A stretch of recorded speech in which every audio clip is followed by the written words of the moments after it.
श्री रमण महर्षि जी से बातचीत नया भाग आरंभ करते हैं। श्री रामचंद्र अय्यर ने अपनी स्वाभाविक सरलता से मन, उसकी एकाग्रता तथा नियंत्रण के संबंध में प्रश्न पूछा। महर्षि जी ने बताया कि देह तथा आत्मा को एक मानना ही मन है। यह मिथ्या अहम है जो उत्पन्न किया गया है, फिर यह स्वयं मिथ्या दर्शावली का सृष्टि करता है और उनमें व्याप्त प्रतीत होता है। यह सब मिथ्या है, केवल आत्मा ही सत्य है। यदि मिथ्या मैं नष्ट हो जाए तो सत्य की निरंतर सत्ता स्पष्ट होगी। इसका यह अर्थ नहीं है कि सत्य की सत्ता अभी एवं यहाँ नहीं है। सत्य शाश्वत एवं सदैव विद्यमान है। प्रत्येक के अनुभव में भी यही है, क्योंकि हर व्यक्ति जानता है कि वह है। वह कौन है? आत्मिक दृष्टि से सोचें कि मैं कौन हूँ। मिथ्या अहम दर्शों से जुड़ जाता है। यह अहम स्वयं ही स्वयं का दर्श्य बन जाता है। दर्श्य भाव ही मिथ्या है, केवल दृष्टा ही सत्य है। अपने आप को दर्श्य अर्थात शरीर से युक्त मत करो। इससे मिथ्या अहंकार का प्रादुर्भाव होकर मिथ्या संसार की सृष्टि होती है तथा इसी से हमारा व्यवहार चलता है, जो सारे क्लेशों का कारण बनता है। अपने आप को यह और वह एवं अन्य कुछ ऐसा होना, वैसा होना, यह होना, वह होना मत मानो। केवल मिथ्या को त्यागो। परम सत्य आत्म सत्ता स्वयं को प्रकाशित होगी। शास्त्रों का कथन है कि आत्मा सदैव है, नित्य सिद्ध है। फिर भी अज्ञान के त्याग का उपदेश करते हैं। यदि आत्मा सदैव है तथा वर्तमान है तो अज्ञान कैसे हो सकता है? अज्ञान किसके लिए है? ये कथन परस्पर विरोधी है, किंतु इनका प्रयोजन वास्तविक मुमुक्ष को सही दिशा बोध प्रदान करना है। यदि स्पष्ट शब्दों ने न तवे वाहम जातु नाशम न त्वम नेमे जनाधिपा, न तू है न मैं हूं न ये सारे राजा ही हैं, कहकर केवल सत्य का उपदेश करें। जैसा कि श्री कृष्ण ने अर्जुन को उपदेश दिया था, तो वह उसकी समझ से सरलता से ही नहीं आएगा। श्री कृष्ण ने सत्य का उपदेश दिया, पर अर्जुन उसे ग्रहण नहीं कर सका। बाद में कृष्ण उसे स्पष्टतः समझाते हैं कि लोग उन्हें उनके शरीर से संबंध कर देते हैं, जबकि वास्तव में उनका न जन्म हुआ था न उनका मरण होगा। देखो, केवल आत्मा की ही सत्ता है। यह होना अथवा वह होना नहीं। वह अस्तित्व मात्र है। केवल आत्म भाव से रहो और सारा अज्ञान सदैव के लिए समाप्त हो जाएगा। विचार करो, अज्ञान किसके लिए है? जब तुम निद्रा से हो जागते हो तब अहम का उदय होता है। गाढ़ी निद्रा में तुम नहीं कहते कि तुम सो रहे हो और तुम जागने वाले हो, अथवा तुम इतनी देर से सो रहे थे किंतु फिर भी तुम वहां हो। केवल जागने पर ही तुम कहते हो कि तुम सो चुके हो। निद्रा तुम्हारी जागृति का ही अंश है। अपनी शुद्ध सत्ता को जानो, देह से भ्रमित न हो। देह तो संकल्पों का परिणाम है। संकल्पों का खेल यथावत चलता ही रहेगा, किंतु तुम प्रभावित नहीं होगे। सुषुप्ति में देह से तुम्हारा संबंध नहीं था, इसी प्रकार तुम सर्वदा रह सकते हो। श्री एकनाथ राव इस साधन का धन कमाने से सामंजस्य कैसे हो जो सांसारिक लोगों के लिए आवश्यक है। श्री रमण महर्षि जी कहते हैं, कर्मों के करने से बंधन नहीं होता। बंधन का कारण केवल यह मिथ्या कल्पना है कि मैं करता हूँ। ऐसे संकल्पों को त्यागो तथा बिना अपने हस्तक्षेप के शरीर तथा इंद्रियों को अपना कार्य करने दो। एक यात्री ने जगत के दुख कलेशों के प्रति अपनी चिंता प्रकट करते हुए आत्मानुसंधान की बात की। ऐसे दुख देने की विद्यमानता में स्वार्थपूर्ण समझा। निस्वार्थ सेवा ही उन्हें एकमात्र समाधान प्रतीत हुआ।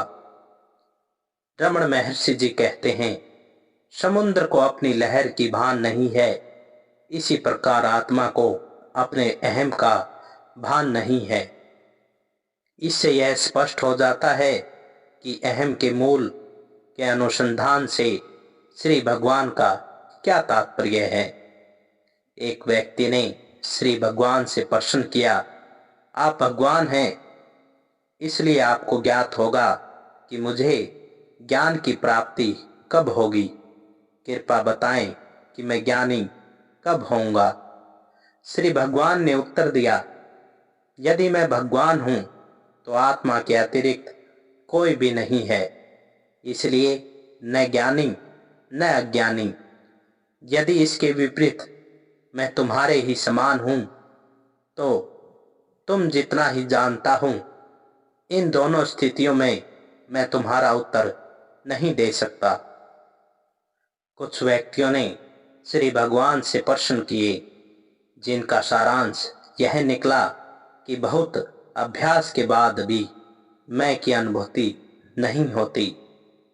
महर्षि रमण जी ने सदैव की भांति उत्तर दिया, वह कौन है जो कहता है कि मैं की अनुभूति नहीं होती।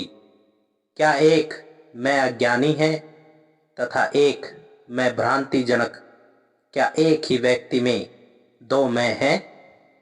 अपने आप से यह प्रश्न कीजिए, यह तो मन है जो कहता है कि मैं की अनुभूति नहीं होती है। यह मन आया कहाँ से? मन को जानो, जान लेने पर यह तुम्हें मिथ्या लगेगा। राजा जनक ने कहा था, मैंने उस चोर को पकड़ लिया है जो इतने दिनों से मुझे नष्ट कर रहा था। अब मैं उसे तुरंत ही निपट लूंगा, तभी मुझे आनंद की प्राप्ति होगी। दूसरों के साथ भी ऐसा ही होगा। एक भक्त कहता है कि मैं को किस प्रकार जाने। रमण महर्षि जी कहते हैं, मैं सदैव ही है, इसे जानना नहीं है। यह कोई नवीन ज्ञान प्राप्त करना नहीं है। जो नवीन है तथा सर्वदा सर्वत्र सुलभ नहीं है, वह अक्षणिक होगा। मैं सर्वदा विद्यमान है, इसके ज्ञान में जो बाधा है वही अज्ञान है। अज्ञान को हटाते ही ज्ञान प्रकाशित होगा। वास्तव में यह अज्ञान तथा ज्ञान भी आत्मा के लिए नहीं है, ये तो आवरण है जिन्हें हटाना होगा। इसी कारण आत्मा को ज्ञान तथा ज्ञान दोनों से परे कहा जाता है। आत्मा तो जैसी स्वभावत है वैसी ही रहेगी, यही सार है। भक्त कहता है, हमारे प्रयास करने पर भी सुस्पष्ट प्रगति नहीं होती। महर्षि रमण कहते हैं, नवीन वस्तुओं की प्राप्ति के संदर्भ में ही प्रगति की बात कही जाती है, जबकि यहाँ अज्ञान को हटाना है, न कि ज्ञान की प्राप्ति करनी है।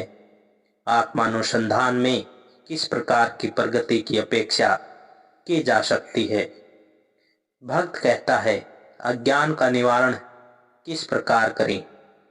महर्षि रमण कहते हैं, जबकि तुम त्रिवन्नामलाई में पलंग पर सोए हुए हो, तुम स्वप्न में स्वयं को किसी दूसरे नगर में देखते हो। यह दृश्य तुम्हारे लिए वास्तविक है। तुम्हारा शरीर यहाँ एक कमरे में बिस्तर पर पड़ा है, क्या एक नगर तुम्हारे कमरे में प्रवेश कर सकता है? अथवा क्या तुम यहाँ शरीर छोड़कर कहीं अन्यत्र जा सकते थे? दोनों ही असंभव हैं। अतः तुम्हारा यहाँ रहना तथा दूसरा नगर देखना, दोनों ही बातें असत्य हैं। ये तुम्हारे मन को सत्य प्रतीत होती हैं। शवपन का मैं शीघ्र ही नष्ट हो जाता है, तब दूसरा मैं शवपन का वर्णन करता है। यह मैं शवपन में नहीं था। ये दोनों ही मैं असत्य हैं। मन का अधिष्ठान ही सदैव विद्यमान रहता है। उसी से नाना प्रकार के दृश्य उदय होते हैं। प्रत्येक संकल्प के साथ एक मैं उदय होता है और उसके लुप्त होने पर उस मैं का भी लोप हो जाता है। प्रत्येक क्षण अनेक मैं उत्पन्न होते हैं और नष्ट होते हैं।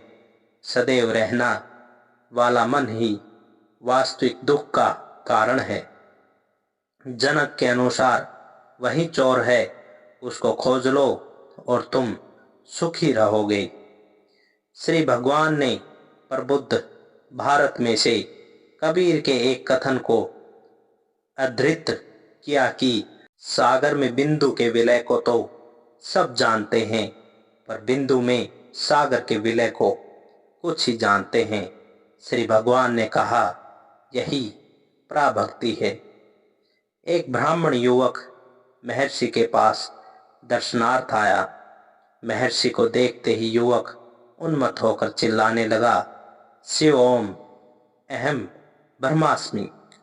आप ईश्वर हैं, आप पर ब्रह्मा हैं, आप मेरे पिता हैं, पिता मेरी रक्षा करो। और इसी प्रकार कहने लगा।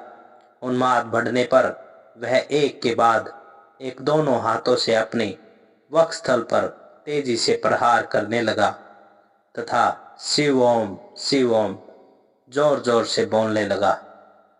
पुनः वह दांत पीसकर उन्माद से पुकारने लगा, मैं भौतिकवाद को नष्ट कर दूंगा, जैसे कि वह भौतिकवाद को अपने दांतों से पीस रहा हो।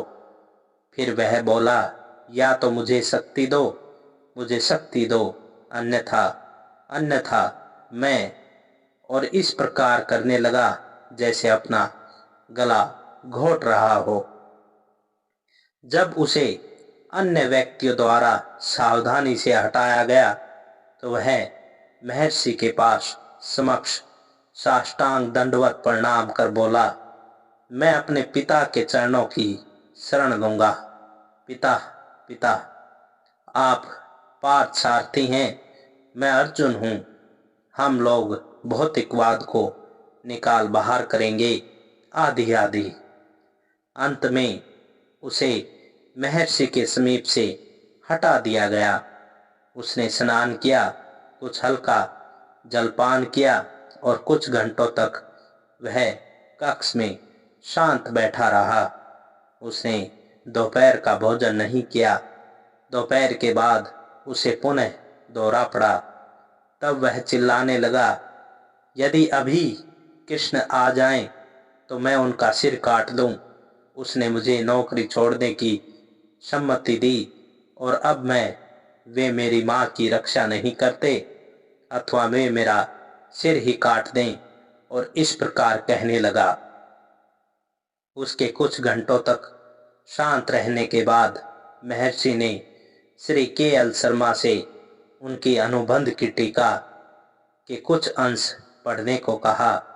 उसका सारांश यह था कि जो लोग आत्मनिर्भर नहीं हैं, वे मानव कल्याण हेतु देवी सहायता की इच्छा करते रहते हैं। यह उस लंगड़े की कथा के समान है जिसने दंभ से कहा था कि यदि कोई उसे केवल खड़ा कर दे तो वह शत्रु को परास्त करने में समर्थ है। ध्येय तो अच्छा है, पर अनुपात के संबंध में विवेकशीलता नहीं है। युवक यह सुनकर सहसा उछल पड़ा कि श्री भगवान को प्रणाम करता हुआ कहने लगा, पिता पिता, मुझे भूल हुई, मुझे क्षमा करो, मुझे निर्देश दें, मैं आपकी आज्ञा का पालन करूंगा। और इसी प्रकार कहने लगा। संध्या को पुनः युवक ने साष्टांग दंडवत कर मैं समर्पण करता हूँ।